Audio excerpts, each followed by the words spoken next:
Hello दोस्तों, स्वागत है आप सबका हमारे चैनल सिंपल मैथमेटिक्स सेशन पर। तो आज हम कर रहे हैं chapter third pair of linear equation in two variables की सेकंड एक्सरसाइज 3.2। तो चलिए क्वेश्चन स्टार्ट करते हैं। अब देखते हैं हमारा फर्स्ट क्वेश्चन क्या है। फर्स्ट क्वेश्चन में हमें दे रखा है form the pair of linear equation in the following problem and find their solution graphically. तो जो भी हमें यहाँ पे प्रॉब्लम दे रखी है हमें उनकी इक्वेशंस बनानी है और उन्हें ग्राफिकली सोल्व करके दिखाना है, यानी कि हमें उनका ग्राफ बना के दिखाना है। ठीक है, तो अब देखिए सॉल्यूशन में फर्स्ट क्वेश्चन में हम देखते हैं कि जो 10 students of class 10th took part in a mathematics quiz.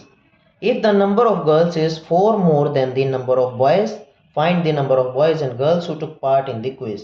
अब देखिए जो क्लास 10th है उसके जो 10 स्टूडेंट्स ने मैथमेटिक्स क्विज में पार्ट लिया है।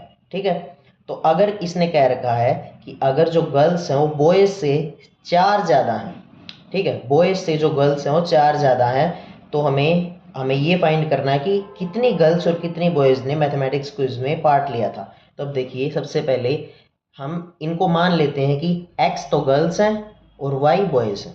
ठीक है, तो अब देखिए गर्ल्स हैं तो 4 ज़्यादा हैं, तो इसका मतलब है कि गर्ल्स ज़्यादा हैं और बॉयज़ कम हैं।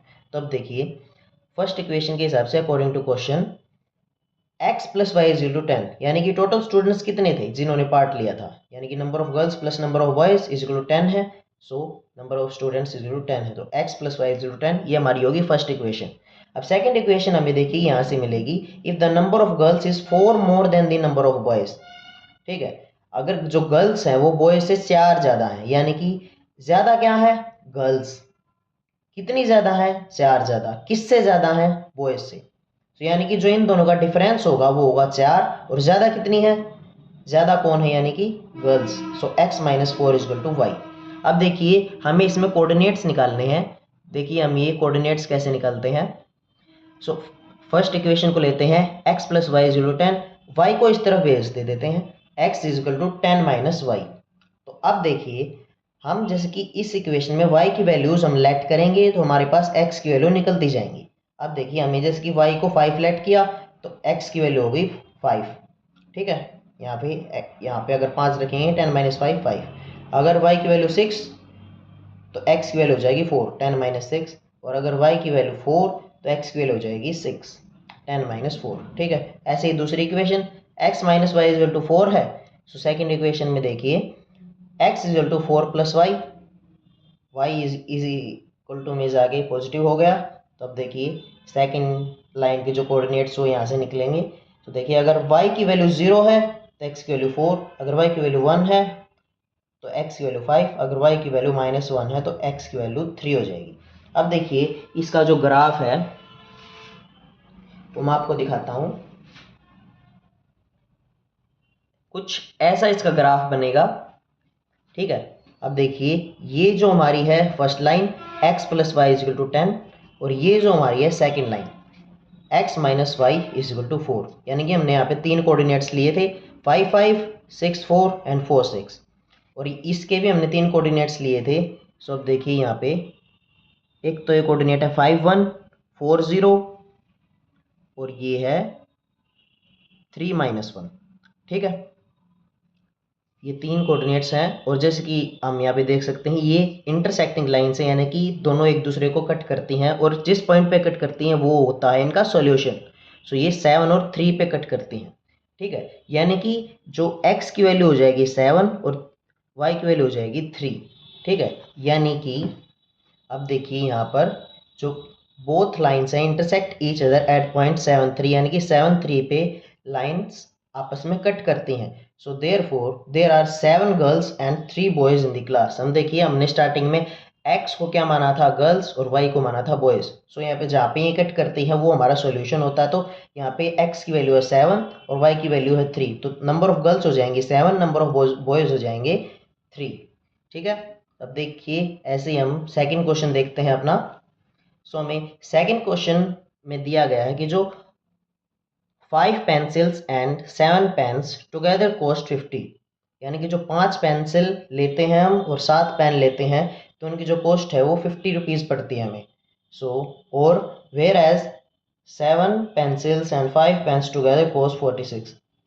हालांकि 7 पेंसिल्स यानी कि जो 7 पेंसिल है और 5 पेन है ये हम लेते हैं तो हमारी कॉस्ट पड़ती है 46 की। तो हमें इसने कहा गया find the cost of 1 pencil and that of 1 pen, यानी कि हमें एक पेंसिल और एक पेन की कॉस्ट निकालनी है।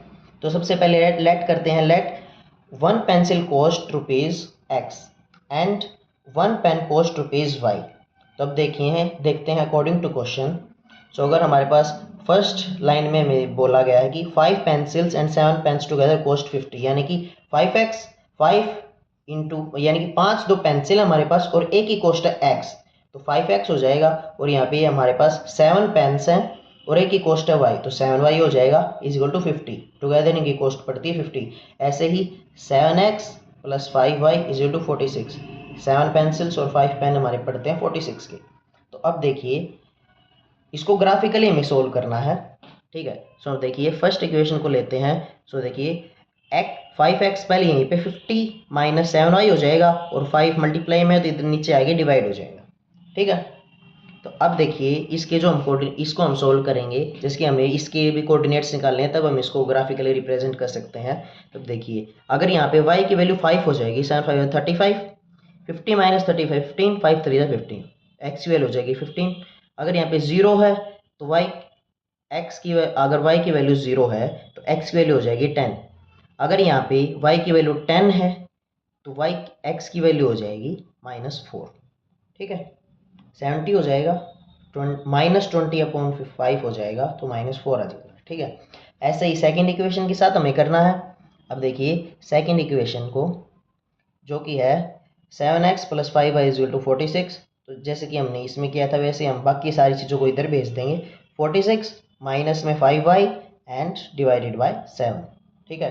तब देखिए अगर यहाँ पे y की जगह हम -2 रखते हैं, सो यहाँ पे कितना हो जाएगा, अगर यहाँ पे -2 रख दिया तो यहाँ पे हो जाएगा प्लस का 10, यहाँ पे कितना हो जाएगा 56, 7 8 जा 56 होता है, ठीक है, कट हो जाएगा। और अब देखिए नेक्स्ट में हमें रख दिया 5 को रख दिया हमें, मतलब कि y को रख दिया हमें 5।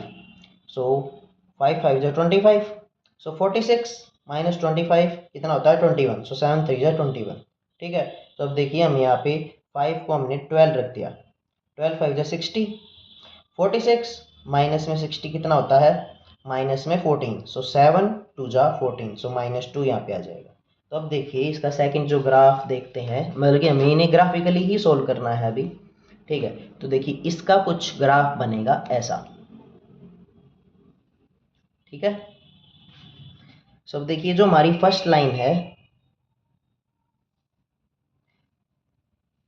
देखिए एक तो हमारी ये लाइन है 7x प्लस 5y इज इक्वल टू 46, और जो हमारी जो फर्स्ट लाइन बनेगी वो बनेगी 5x plus 7y is equal to 50, यानी कि ये वाली 5x plus 7y is equal to 50, ठीक है। इस पे हमने 3 कोऑर्डिनेट्स लिए थे 10 0 3 5 -4 10, इनको हमने ज्वाइन कर दिया, एक सीधी लाइन आ गई। और देखिए और ये हमारी सेकंड लाइन थी 7x प्लस 5y इज 46, इसमें भी हमने 2 कोऑर्डिनेट्स लिए थे -2 और 12, 3 और 5, 8 और -2, ठीक है। तो अब देखिए ये जहाँ पर काटते हैं वो इनका सॉल्यूशन होता है, तो ये यहाँ पर काटते हैं 3 और 5, यानी कि ये यहाँ पे कोइंसाइड करते हैं, सॉरी इंटरसेक्ट करते हैं। तो देखिए 3 और 5 यानी कि x की वैल्यू हो जाएगी 3 और y की वैल्यू हो जाएगी 5, यानी कि जो कॉस्ट ऑफ 1 पेन हो जाएगा, देखिए कॉस्ट ऑफ 1 पेंसिल इज ₹3, ठीक है, and cost of 1 pen is ₹5। So 3 और 5 हमारे यहाँ पर आंसर्स हो जाएंगे, ठीक है। सो अब देखते हैं नेक्स्ट क्वेश्चन। सो देखिए दोस्तों ये है हमारा सेकंड क्वेश्चन, और इसमें हमें बताना है कि on comparing the ratios a1 by a2, b1 by b2, c1 by c2, find out whether the lines representing the following pairs of linear equation intersect at a point, are parallel or coincident. ठीक है। सो हमें ये 3 चीज़ें देखनी है इनमें। तो अब देखिए फर्स्ट क्वेश्चन, जैसे कि हम क्वेश्चन करते जाएंगे आपको समझ में आता जाएगा कौन सा क्या है। सो देखिए, या तो देखिए 2 लाइंस हैं, अगर वो आपस में कोइंसाइड करती हैं, यानी कि देखिए जैसे कि मान लें ऐसे 2 लाइन है, एक लाइन ऐसे एक लाइन ऐसे, ये आपस में ऐसे कट करती हैं, एक दूसरे के पैरेलल चलती हैं, यानी कि इनमें ये कभी मीट नहीं करेंगे, ऐसे चलती रहेंगी। या फिर वो एक दूसरे के ऊपर ही हैं, यानी कि वही एक ही लाइन है। ठीक है। तो अब देखिए ये हमें पता कैसे करना है बिना ग्राफिकली सॉल्व किए इन्हें। तो अब देखिए ये हमें पता करने के मेथड्स होते हैं। तो देखिए 5x minus 4y plus 8 is to 0, ये फर्स्ट क्वेश्चन दिया हुआ है। 7x minus 6y minus 9 is to 0।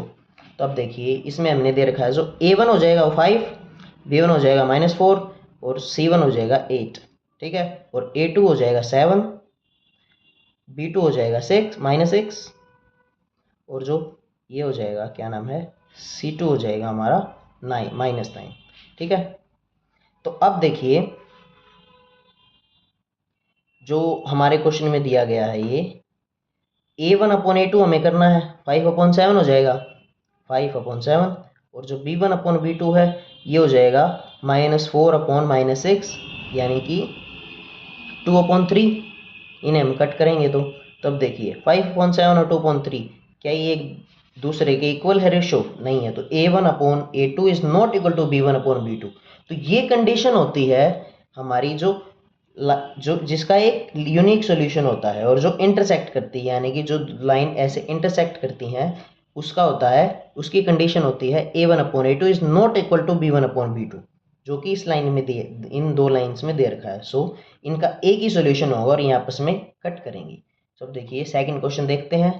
Second question हमें दिया गया है कि 9x plus 3y plus 12 is equal to 0 and 18x plus 6y plus 24 is equal to 0। सब देखिए a1/a2 हम करते हैं 9 में 18 क्या हो जाएगा 1/2 9 जा 9 2 जा 18। सब देखिए b1/b2 हम करते हैं 3/6 1/2।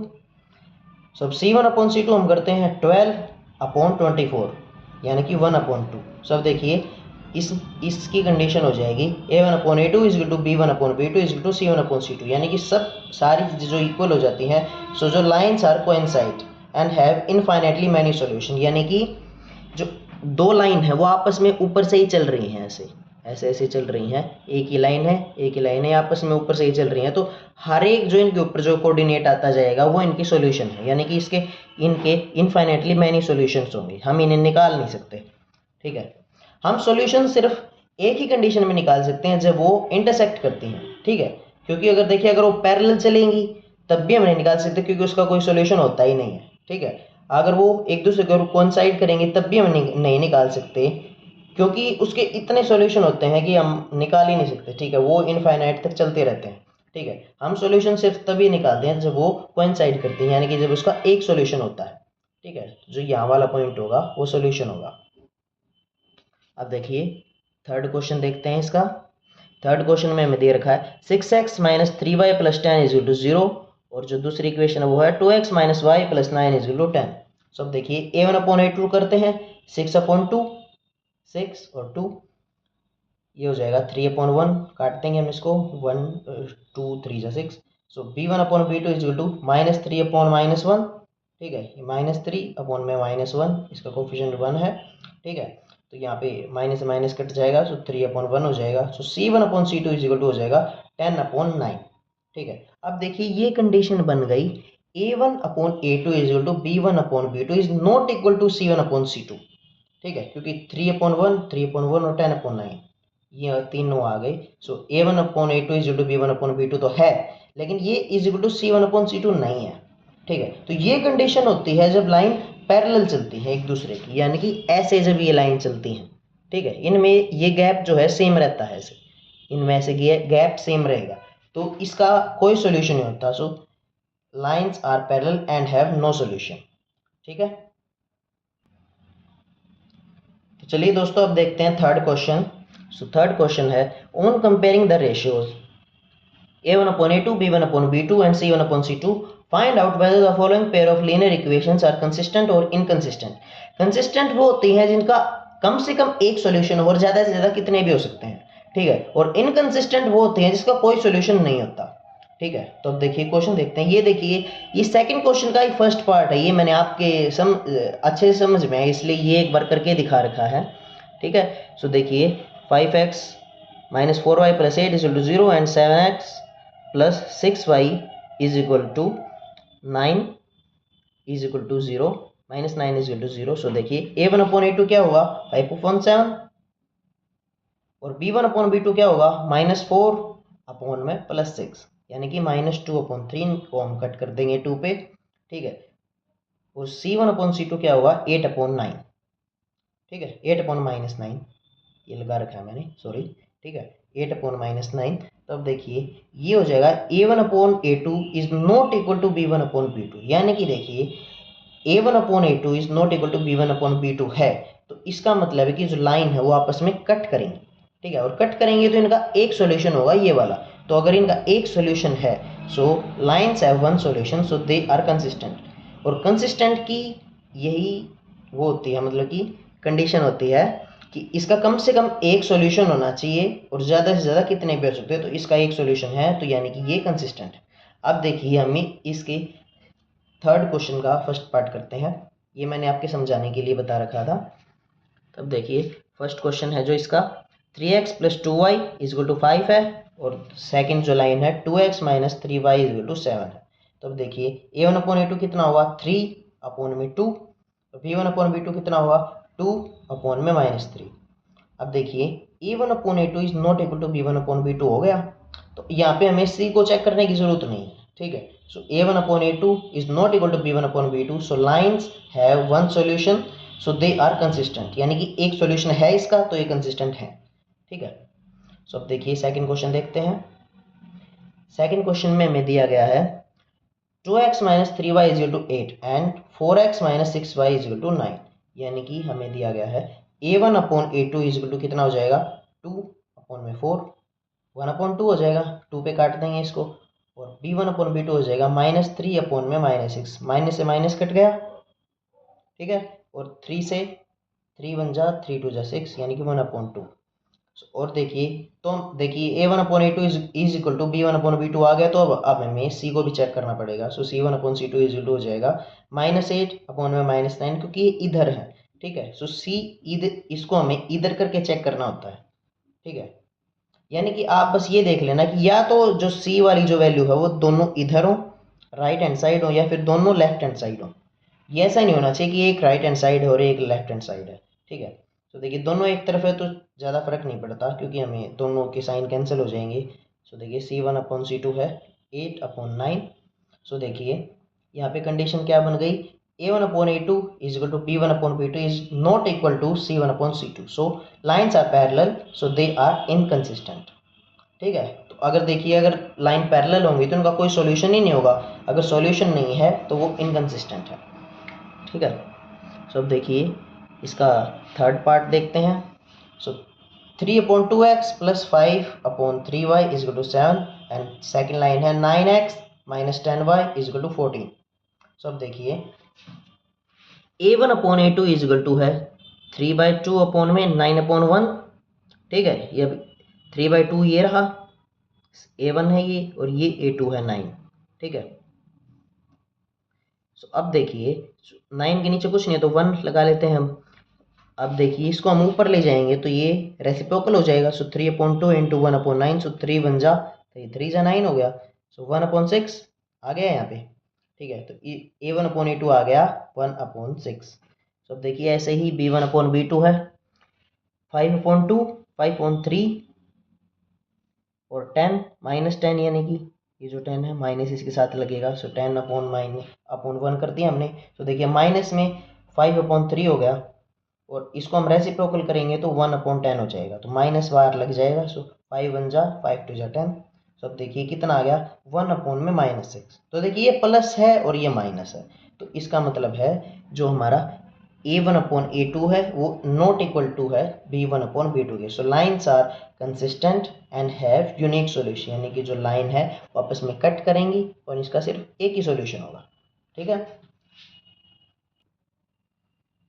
अब देखिए दोस्तों, इसका जो फोर्थ और फिफ्थ पार्ट है वो आपको खुद करना है, आपके लिए होमवर्क है ये। वैसे आप कर सकते हैं, अगर आपको इनका सोल्यूशन ना आए तो आप मुझे कमेंट में बता सकते हैं, मैं आपको वहाँ पर उसका सोल्यूशन दे दूंगा। और जो फोर्थ क्वेश्चन है वो जैसे कि हमने सेकंड क्वेश्चन किया था या फर्स्ट क्वेश्चन किया था उसके जैसा ही है, ठीक है। बस इक्वेशंस दे रखी है, हमें उनका ग्राफ बनाना है, ठीक है। तो आप खुद खुद कर सकते हैं। अगर आपको किसी क्वेश्चन में डाउट आ जाए तो आप मेरे पास कमेंट कर सकते हैं, मैं आपको ज़रूर वहाँ पे रिप्लाई कर दूंगा, ठीक है। आपको सॉल्यूशन मतलब कि वहाँ पे दे दूंगा। तो अब हम देखते हैं फिफ्थ क्वेश्चन की तरफ। तो और ये एग्जाम पॉइंट ऑफ व्यू से फिफ्थ बहुत इंपॉर्टेंट क्वेश्चन है, ठीक है। लेकिन एग्जाम में आ जाता है ये ऐसे ऐसे क्वेश्चंस, मतलब आते सारे ही हैं लेकिन ये थोड़ा सा ज़्यादा इंपॉर्टेंट हो जाता है क्योंकि इसमें सब कुछ करना होता है। तो देखिए क्वेश्चन है, half the perimeter of a rectangular garden whose length is 4 metre more than its width is 36। तो देखिए हमें यहाँ पे जो half the perimeter of a rectangular garden, जो हाफ द पेरीमीटर में बता रखी है वो 36 बता रखी है, ठीक है। Half the perimeter of rectangular garden whose length is 4 metre more than its width, यानी कि हमें पहले देखिए यहाँ पे लेट करना होगा। तो जो लेट कर लेते हैं, let width of garden is x and length of garden is y, ठीक है। तो अब देखिए अकॉर्डिंग टू क्वेश्चन, सो हमें देखिए फर्स्ट में यहाँ पे हमें क्या कहा गया है कि जो बड़ी क्या होती है, सबसे पहले तो बात है जो लेंथ होती है, length is 4 more than its width, यानी कि जो लेंथ है y है, सो y, और जो किससे ज़्यादा है, विड्थ से ज़्यादा, और कितनी ज़्यादा है, 4 ज़्यादा है, ठीक है। यानी कि देखिए आप इसको देखिए ऐसे कर सकते हैं कि देखिए बड़ी क्या है, लेंथ, सो लेंथ में से माइनस करना होगा और इनका डिफरेंस कितना आ रहा है, 4, ठीक है। बड़ी क्या है, लेंथ y, और इनका डिफरेंस कितना होता है, 4, कितनी ज़्यादा है, 4 मोर, सो माइनस में x हो जाएगा, सो इनका डिफरेंस हो जाएगा 4। ये हमारी फर्स्ट इक्वेशन है। और सेकंड इक्वेशन है हाफ द पेरीमीटर, यानी कि पेरीमीटर कितनी होती है इसकी, अगर लेंथ x है और y जो हमारी जो हमारी विड्थ है वो x है और जो लेंथ है वो y है, सो पेरी कितना होता है, 2 × L + B पेरीमीटर होता है ना, 2 × L + B होता है पेरीमीटर। सो हाफ हमारी लेंथ दे रखी है, ठीक है। सो हाफ हमारी लेंथ कितनी दे रखी है, x + y = 36 हो जाएगा, यानी कि एक लेंथ और एक ब्रेथ जो हमारी हो जाएगी, विड्थ हो जाएगी, ठीक है। सो वो दे रखी है 36।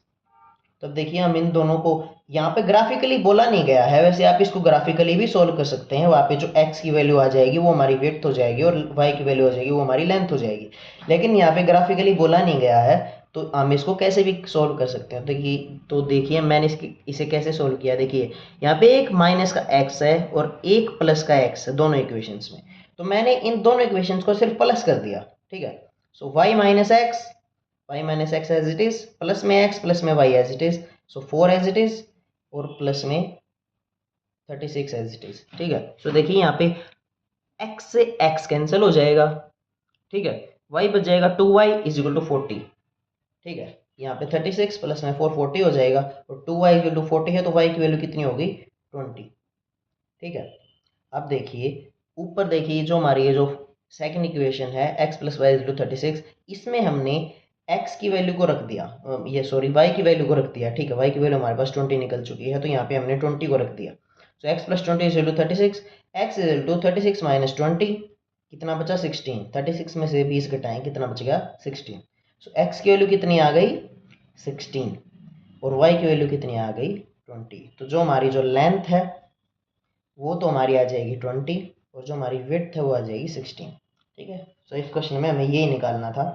तो अब देखिए नेक्स्ट सिक्स क्वेश्चन की ओर। वैसे ये एग्जाम पॉइंट ऑफ व्यू से सिक्स क्वेश्चन इतना इंपॉर्टेंट नहीं है, लेकिन फिर भी देखिए हम इसको एक बार कर लेते हैं, जल्दी जल्दी देख लेते हैं एक बार इस क्वेश्चन को। Given the linear equation 2x + 3y - 8 = 0, ये हमें इक्वेशन दे रखी है। Right another linear equation in 2 variables such that geometrical representation of the pair so formed is, first हमें कंडीशन दे रखी है इसमें इंटरसेक्टिंग, सेकंड हमें कंडीशन दे रखी है पैरेलल लाइंस, ठीक है। यानी कि देखिए ये हमें एक इक्वेशन दे रखी है, ये इक्वेशन दे रखी है, ठीक है। इसके साथ हमें एक ऐसी इक्वेशन लिखनी है कि जो मतलब कि हम इसके ग्राफ बनाए तो ये कैसे आए, इंटरसेक्टिंग बने, यानी कि इंटरसेक्ट करे आपस में, ठीक है। तो हम इस बहुत सारे सॉल्यूशन हो सकते हैं, बस देखिए इसमें हमें क्या ध्यान रखना है कि जो a1 upon A2 is not equal to B1 upon B2 होता है। ठीक है, ये कंडीशन फॉलो करें बस। ठीक है, तो बहुत सारे एग्जांपल हो सकते हैं, मैंने यहाँ पे इनके दो एग्जांपल दे रखे हैं। तो देखिए 3x plus 6y minus 14 is to 0। ठीक है, सो देखिए 2/3 करेंगे, 3/6 करेंगे तो रेशो सेम नहीं बनता, तो A1 upon A2 is not equal to B1 upon B2, तो ये इंटरसेक्ट करेंगे। ऐसे यहाँ पे 5x plus 7y plus 20 is equal to 0, यानी कि 2/5 करेंगे, 3/7 करेंगे, तो A1 upon A2 is not equal to B1 upon B2, so C से फर्क पड़ता ही नहीं है। तो देखिए ये आपस में इंटरसेक्ट करेंगे ये दो पेयर्स भी, या तो ये दो पेयर्स कर लें या फिर ये दो पेयर्स कर लें। ठीक है, अब देखिए सेकंड कंडीशन में हमें बोला गया है कि जो ये लाइंस हैं ये पैरेलल होनी चाहिए। ठीक है, अब देखिए पैरेलल की कंडीशन क्या होती है, A1 upon A2 is equal to B1 upon B2 is not equal to C1 upon C2, यानी कि देखिए इन दोनों का जो A1 अपॉन A2 और B1 अपॉन B2 इनका रेशियो सेम होना चाहिए, लेकिन C1 अपॉन C2 के इक्वल नहीं होना चाहिए। तो देखिए इसके भी मैंने दो एग्जांपल दे रखे हैं। सो देखिए 4x plus 6y minus 3 is equal to 0, तो देखिए क्या रेशियो हो जाएगा, 2/4 3/6, यानी कि 1/2 रेशियो हो जाएगा इसका, इसका भी 1/2 रेशियो हो जाएगा, और इसका रेशियो क्या होगा 8/3। सो देखिए इन दोनों का जो रेशियो ये है इसको सेटिस्फाई करता है, तो देखिए ये पैरेलल लाइंस बन जाएंगी। ठीक है, और ऐसे ही इसका इन दोनों का 2x plus 3y minus 8 is equal to 0 है, तो 8x plus 2y 12y plus 13 is equal to 0, ये मैंने एग्जांपल दे रखा है। सो देखिए इसका रेशियो क्या बन जाएगा, फर्स्ट का A1 अपॉन A2 का 1/4 2/8 का। ठीक है, सो 3/12 का कितना बन जाएगा 1/4 बन जाएगा, और इसका कितना बनेगा माइनस 8/13। सो ये भी इस कंडीशन को सेटिस्फाई करते हैं, तो ये भी पैरेलल लाइंस बन जाएंगी। ठीक है, सो आप देख सकते हैं, आप अपनी तरफ से भी कोई एग्जाम्पल दे सकते हैं इसमें। अब देखते हैं इसका जो थर्ड पार्ट है, इसमें इसने बोला गया है कि जो लाइंस है वो कोइंसिडेंट होनी चाहिए। ठीक है, यानी कि एक दूसरे के ऊपर, यानी कि एक लाइन ऐसे जा रही है तो दूसरी लाइन इसी के ऊपर से ऐसे जा रही हो। ठीक है, दो लाइन हो।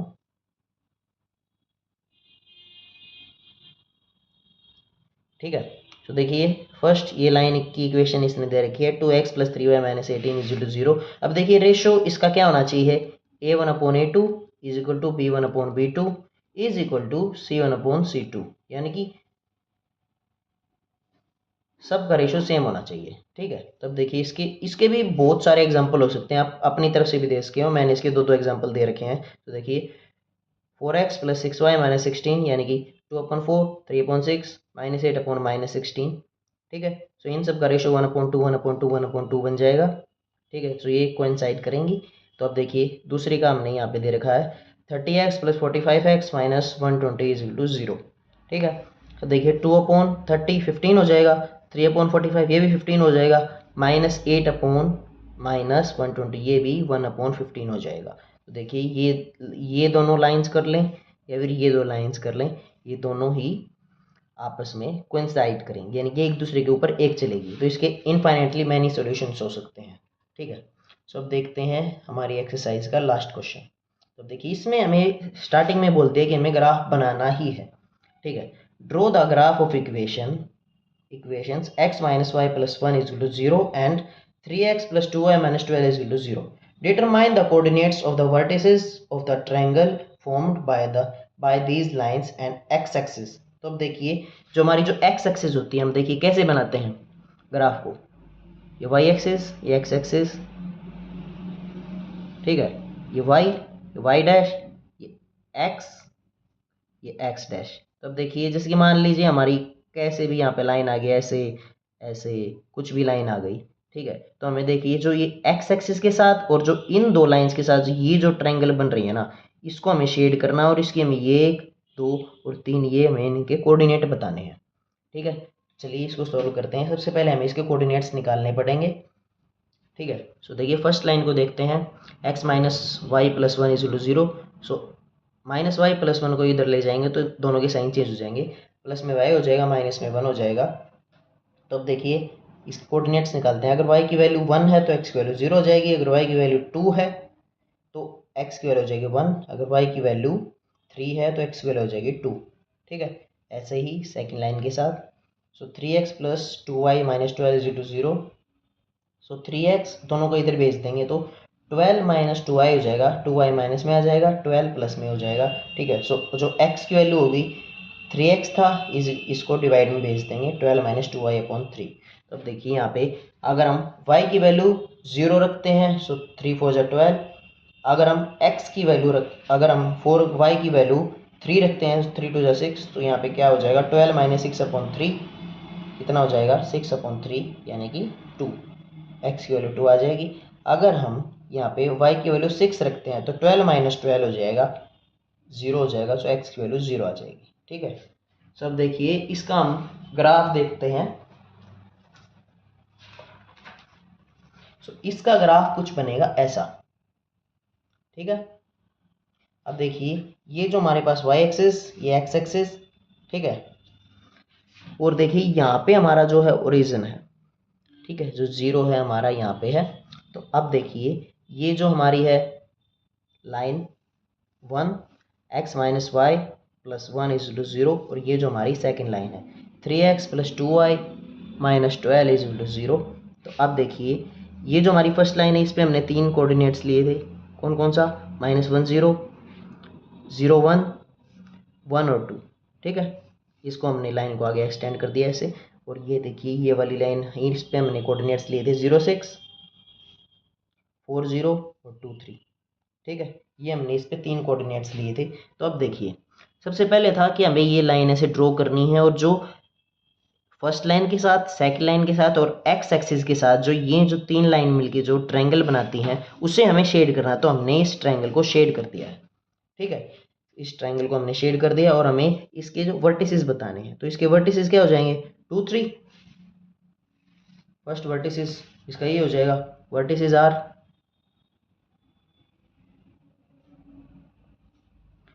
2 3। दूसरा वर्टिसेस क्या हो जाएगा -1 और 0, -1 एंड 0। तीसरा 4 0, 4 और 0। ठीक है, ये हमारे इसके 3 वर्टिसेस हो जाएंगे 2 3 -1 0 4 0। ठीक है, ये हमारी ऐसे ट्रायंगल बन जाएगी। सो देखिए दोस्तों ये थी हमारी आज की एक्सरसाइज। शेयर करें इसको अगर आपको ये अच्छी लगी, और लाइक करें और हमारे चैनल को सब्सक्राइब करें। Thanks for watching.